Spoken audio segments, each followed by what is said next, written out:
ra hết tất cả thay vì ngồi lặng im nghe em kể về anh ta bằng đôi mắt lấp lánh. Đôi lúc em tránh ánh mắt của anh vì dường như lúc nào em cũng hiểu thấu lòng anh. Không thể ngắt lời, càng không thể để giọt lệ nào được rơi, nên anh lùi bước về sau để thấy em rõ hơn, để có thể ngắm em từ xa âu yếm hơn. Cả nguồn sóng bỗng chốc thu bé lại vừa bằng một cô gái. Hay anh vẫn sẽ lặng lẽ kế bên dù không nắm tay nhưng đường chung mãi mãi. Và từ ấy ánh mắt anh hồn nhiên đến lại.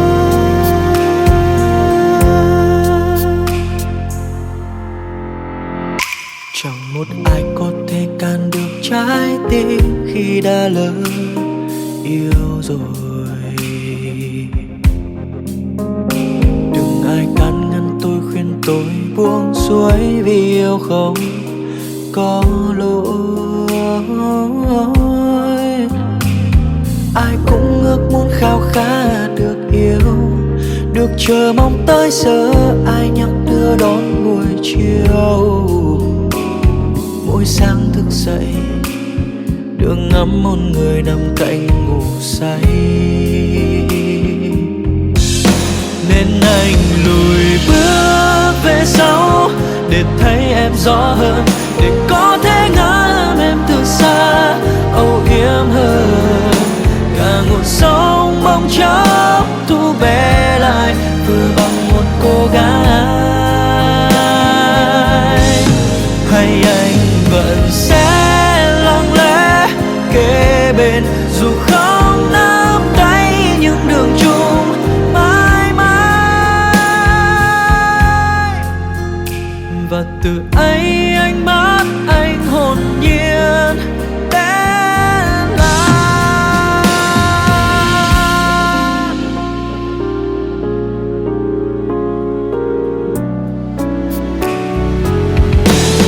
Nên anh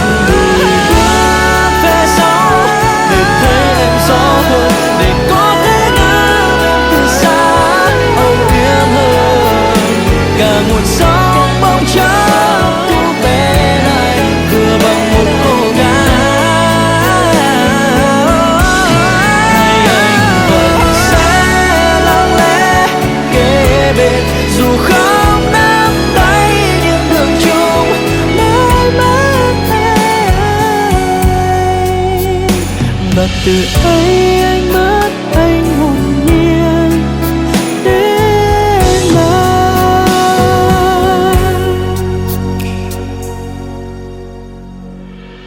Vì sao anh không thể gặp được em sớm hơn.